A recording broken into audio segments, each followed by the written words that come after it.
authorities are continuing the dismantling of the Jungle refugee camp in the French city of Calais. Some refugees have set fire to empty tents and shelters in protest. More than 4,000 people have been moved from the camp since the operation began on Monday.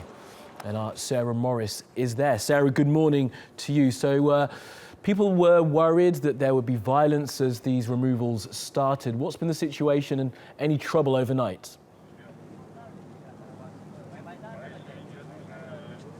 Well, largely speaking, this operation has been relatively peaceful, but overnight multiple fires were lit in the jungle. Things like tents and bins and toilets were torched, and the fire brigade did have to be brought in to put out those fires. And we understand one person, a Syrian national, was injured badly enough to be taken to hospital for treatment on his ear. But really, this operation has gone through pretty peacefully. More than 4,000 people now have been relocated from here in Calais to the reception centres right across the country. But there are a few migrants, Kamali, who are digging their heels in and refusing to go. And Sarah, what's going to happen to those migrants who, as you say, are digging their heels in? Of course, this camp has been in existence for over a decade and it's meant to be closed down today.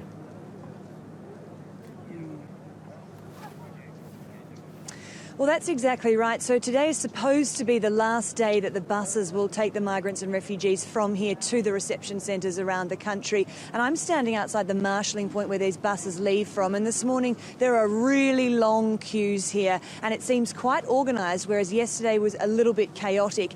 We've got two queues today, the unaccompanied child minors and also the adults. And the gates haven't opened yet to get on these buses, but it shouldn't be too long now. They'll go through this marshalling centre and be sent off. Now, authorities are obviously hoping they can get as many people to voluntarily leave the camp today as possible. Yesterday there was a bit of a hold-up, some delays, and we know some of the unaccompanied child migrants, in fact, waited all day yesterday, 12, 14 hours to get on a bus and were then turned around, but they have returned this morning to be at the front of the queue.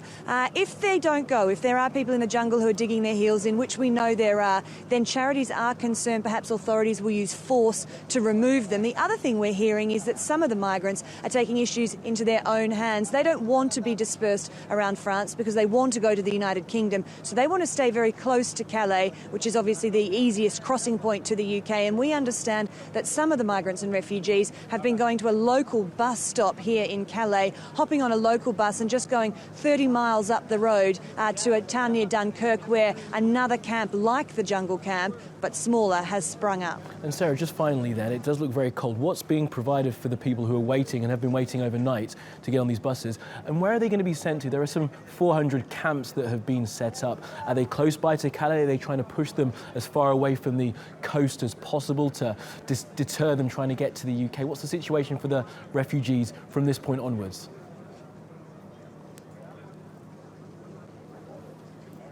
Well, in terms of where they've been overnight, most of them have been sent back to the jungle, back to their dwellings there. And in some cases, particularly in the unaccompanied child migrant case, some food has been handed out to these people in the line as they've been waiting this morning, because we know yesterday they went hours and hours standing in this line without food or without water. It did arrive eventually in the afternoon. Where they're going? Well, they're being dispersed among a lot of centres, as you mentioned, but they're right across the country. And a lot of these migrants are getting a degree of choice as to where they go. And when I say choice, they're being handed a map of France that has been carved up into districts, and they're asked which district they'd like to go to, and they literally point to a district on a map. They get a wristband and their bus takes them to that district. But in a lot of cases, these migrants really have no idea where they're going, and even if they are pointing at a place on a map, they really don't understand where that is or what sort of conditions they'll have once they get there. So perhaps better than living in a lean-to on the coast. Sarah Morice, for now, thank you.